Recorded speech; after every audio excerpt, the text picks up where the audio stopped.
Today we're going to speak of the emergence of feudalism in Livradois-Forez in France from Charlemagne's the 8th century to the 13th century, the Black Death and the 100 Years' War. In this period, the starting date is simple. It is an important battle won by Charles Martel, who was not the king. He was only the mayor of the Merovingian palace, and as the mayor or majordomo, he was having a lot of power, but at the same time his victory against the Saracens from Spain in Poitiers, or Tours as you like it, determined his possibility to impose, when the last Merovingian king died, his own son as the successor, and the son is known as Pippin the Short or Pippin the Younger, Pépin le Bref. It is this Pippin who started the religious reform we're going to speak of, and which is the center of the events we're going to cover. The Battle of Poitiers was in 732. The son came to the throne in 741, and he died in 768, and he gave the throne to his two sons, Carloman and Charles, both first, Carloman first and Charles the First. Charles the First is a future Charlemagne, and they share a power for about 3 years, because in 771 Carloman the First died. As soon as Charlemagne was the only one on the throne, he amplified and he sped up the reform, not that outrageously too much, but he sped it up anyway.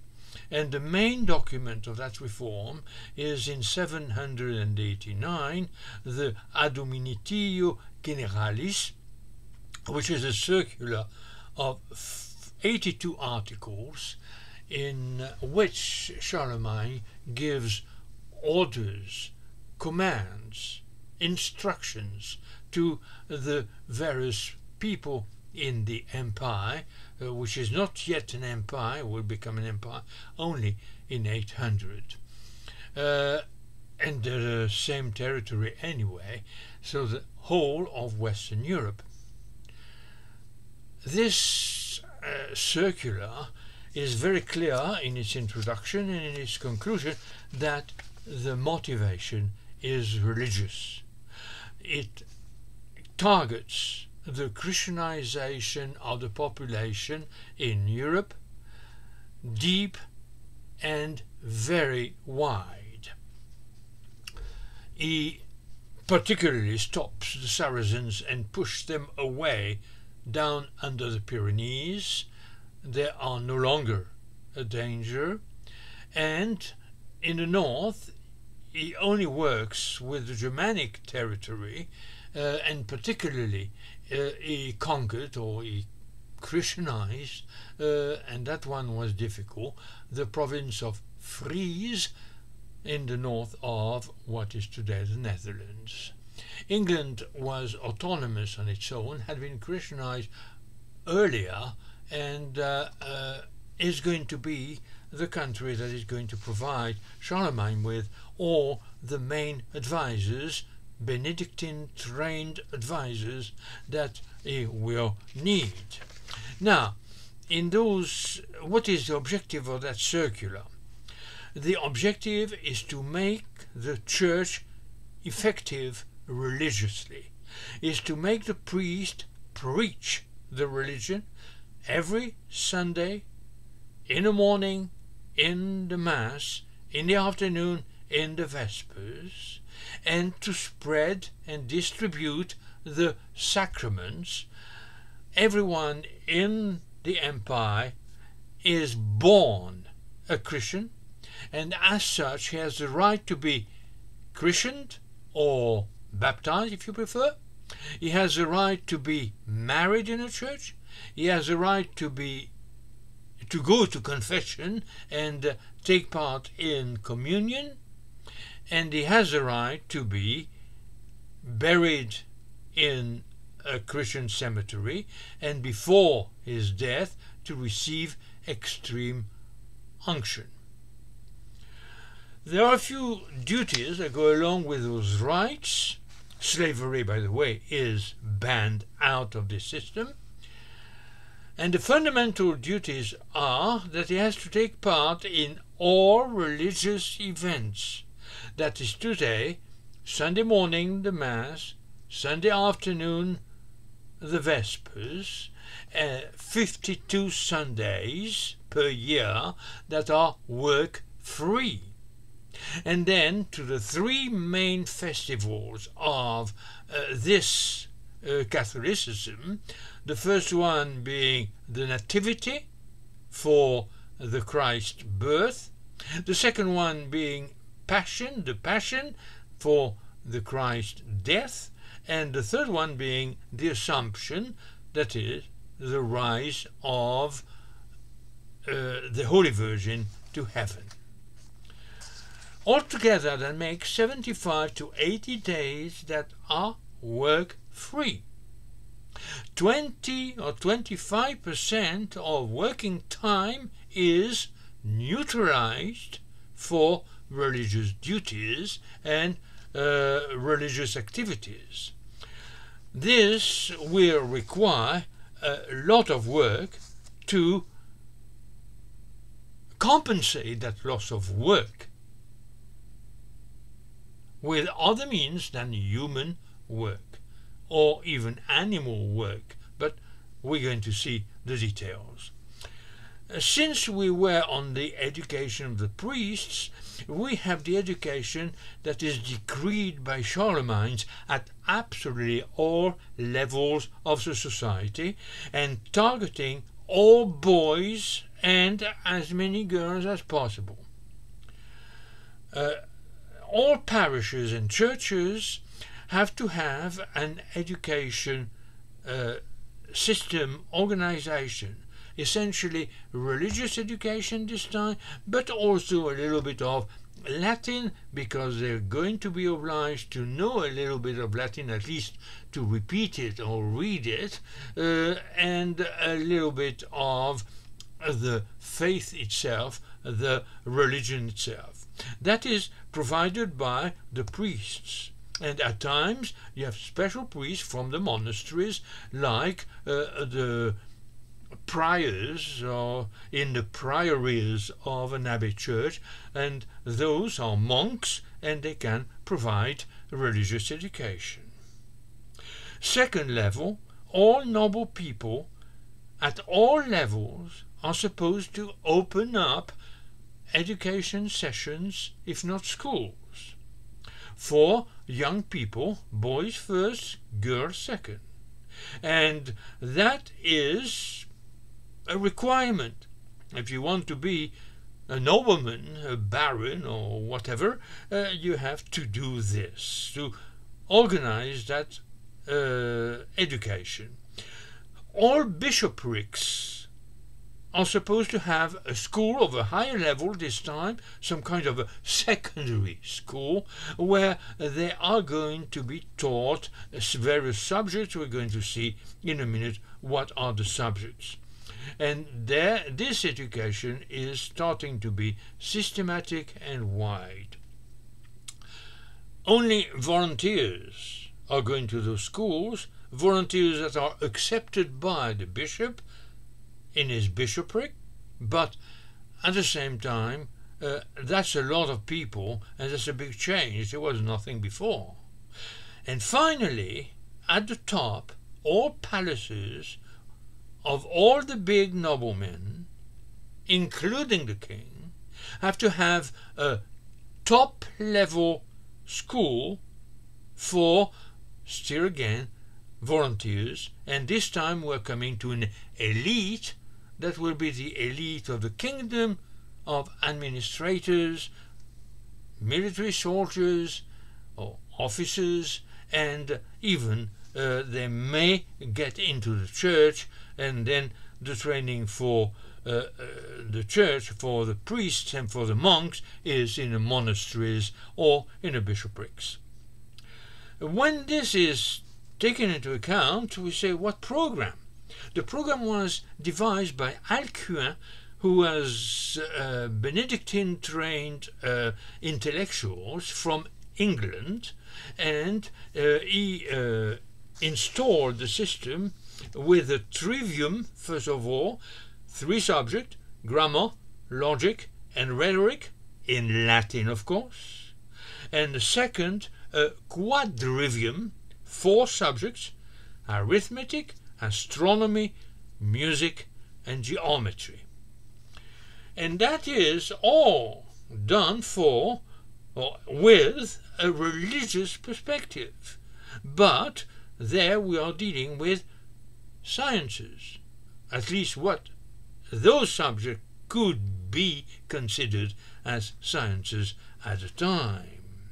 Most monasteries had a scriptorium to copy up books so that several copies of one book could circulate in the empire, and they had a library where those books were deposited, and people could actually come to the library and ask for the book and read it, and so on. Not only read, but also look them, because they were illuminated, and that was an essential element of that Carolingian Renaissance, as many people call it. What are the consequences of that reform? The consequences of that reform is that you have, as fast as possible, to compensate the loss of human work. And to compensate the loss of human work, you don't have so many means at the time. The first means is to use a structure, an institution, that will be the guarantee of the success of this policy, and that is the monasteries. The monasteries, hundreds of monasteries, small and big, open up in Western Europe at the time, and some of them are still very famous. Cluny, for instance, La Chaise-Dieu, for instance, Saint-Denis, next to Paris, for instance, and several others. Those most important abbey churches and monasteries have a scriptorium, and have a library, and they provide the education of the people of the church, and that will enable them, or those people, those monks, to get into the Roman archives that had been recuperated, and second, to find in those books technology, science, and other things that were exploited or not exploited by the Romans. The first one was the water mill, hydraulic power. That was not exploited at all by the Romans. They had slaves for that kind of work. So that's the first thing that was recuperated by the Benedictines, and they started building hundreds of water mills everywhere in Western Europe and England, if we include it too. Those mills, there are different types, but let's go over the details. They are making possible the grinding of all cereals, oil, and tan for the tanneries.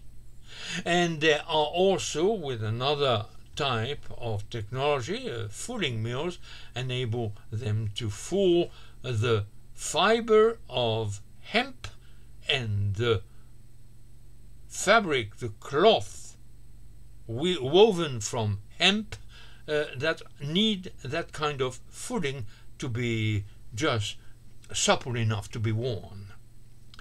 They also recuperate some technology from the Celts that the Romans had neglected, pushed aside. They had, once again, slaves. And that is the metal plowshare.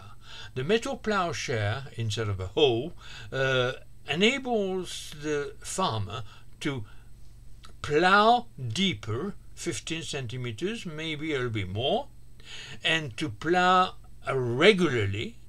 And what's more, the plow is pulled by an animal, that is, an ox or a pair of oxen, but very fast horses. But to be able to make the horse pull the plow or a cart or a wagon or whatever, an invention, a real invention this time, was necessary, and that real invention was the horse collar. The horse collar enabled the horse to pull the plow and pull the carts. The advantage is that the horse plows or works more than twice as fast as an ox. So it goes faster. It's not necessarily stronger, but it goes faster. It's easier for the farmer who is behind, or the farm worker who is behind the plow. It's easier for that man to guide the horse, because the horse is very regular in its work, and it is more keep him in line, restrain him, don't go too fast, boy. That is the work of the farm worker behind. And also they recuperated in various books, Greek, Latin, Roman, or others, a lot of information about a green revolution. And the green revolution was one of the main reforms of the Benedictines. First of all, rotation of the crops with 1 year fallow every 3 years. Second, selection of seeds to adapt them to the season, the weather, cold or warm, according to the cycles that are going around at a time. Then they systematically drained the ground and irrigate the ground, the fields, the meadows. Irrigation and drainage were fundamental. And finally they built terraces, that is, walls to support terraces. And in our mountains, middle mountains, not too steep, but steep enough, they developed terrace agriculture, which is a tremendous transformation from what it was before. By the way, on that line, Asia was a lot more advanced than we were at the time. Terrace farming was systematically used many centuries, several centuries, let's say, before it was used in Europe, in Sri Lanka, in China, in Vietnam, and all those countries. But all that is beautiful and dandy as long as Charlemagne and his son are in power, but when the grandson arrives, things starts, let's say, deconstructing themselves. With the Treaty of Verdun, 843, the judicial power of the empire dissolves literally, and everyone in a small little areas, small little provinces, or even bigger provinces, started deciding that they had the nobility or they had the power to seize the land of the neighbors, to just take products and possessions of other people, and to impose their own rule, which was not always very lawful. This anarchy caused a popular movement, a very important popular movement, which is called La Paix de Dieu, the peace of God, and this movement starts from the roots of feudalism. It is the rural workers, the rural people that are called rustici. It is them that ask in every single parish and church the priest to summon a congregation, a full assembly of the population, to listen to them and to listen to what they want, their demands. The priests play the game because the church is based on the rule comes from the congregation. And from church to church, from plate to plate, it goes up to the bishops and the bishopric. And there the bishops, some of them, take over and take the initiative, particularly in southeast and a little bit southwest of France, of the Frank country, the Frank kingdom. And those bishops, some of them are very active, like the one of Le Puy at the time, and several bishops of Le Puy-en-Velay at the time, who summoned bigger assemblies that are no longer simple plates, but it becomes oaths where they, those bishops, ask the assembly that include this time the nobility and all those who are not rustices per se, they ask them to swear they will stop what they have been doing for some time and that disrupted the normal work of the countryside. Those oaths can even become at a higher level conciliums or synods, but let's remain at the oath level. The bishop of Le Puy summons two of them. The first one, he summons one big assembly of everyone in his territory in order to make them swear they're going to stop doing what they are doing, which is not legal. And unluckily it doesn't work because the bishop only has moral power and he has nothing else. So he summons a second assembly, but this time he asks his cousin and his nephews, because he is from a big noble family, to send some soldiers, knights, troops, with their arms and on their horses. And he has the assembly surrounded by those people who were directly connected to the bishop and nothing but the bishop. So the assembly swore, like one single person, that they will stop all their misdoing. And that's the Pax Dei, the peace of God. It was successful in this second assembly, congregation, and from there on, the church literally imposed a new justice, a new way of managing the society and managing the problems of this society. That brings me to the conclusion, a very simple conclusion of things we haven't said. If we look at the consequences on the social, at the social level of all that reform, feudalism comes out of it. Feudalism's the main social section is the rustici, the people who are working in the fields. A piece of land known as a manse was given to those farmers not on the basis of individuals, but it was entrusted to the family of the farmer, the hearth of the farmer, of one person, and this family was generally 3 generations, so quite a few people. At times some nephews or cousins recuperated from or as orphans and so on. So it's a big number of people. And at the same time, better life, better food, better working conditions, better everything.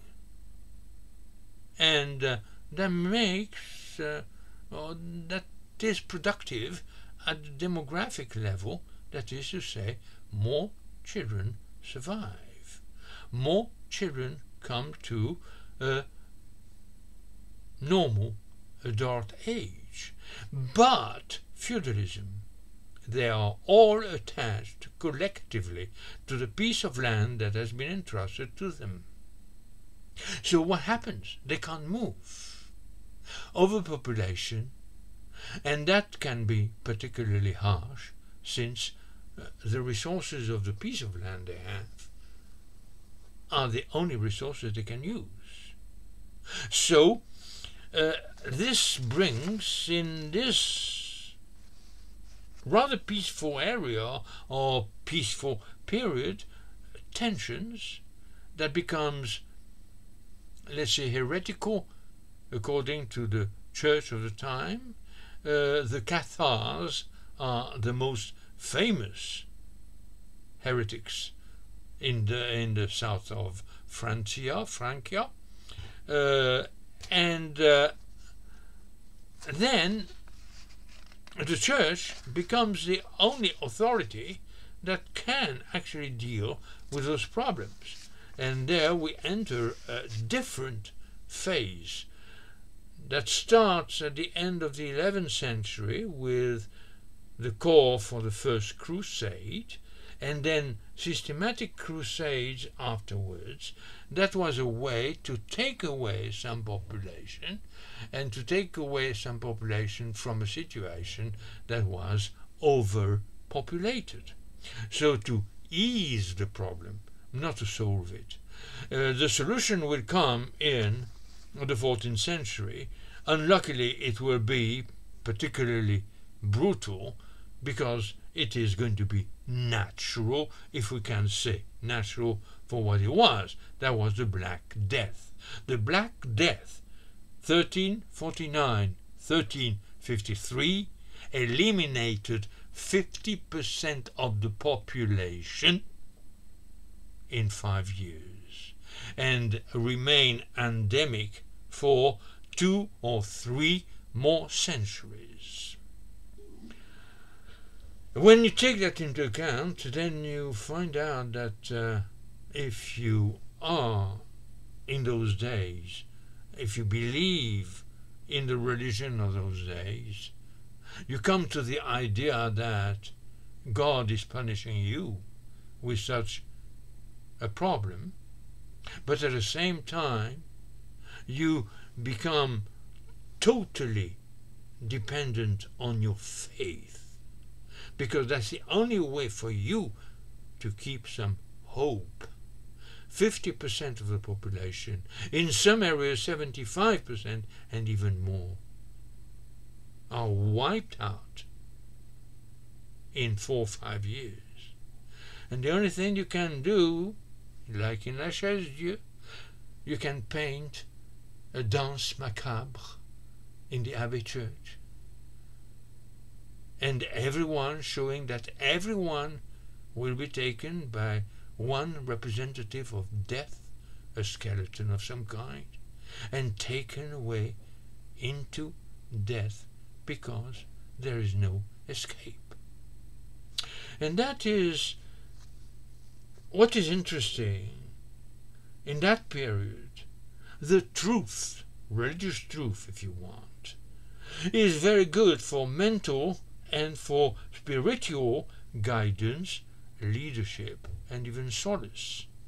But those centuries show that there is no hope, no future, if you do not call for technology, science, innovation, hard work, new powers like hydraulic power, and many other new activities, crops, and so on, if you want to solve the problem of the society and to improve the life of the people.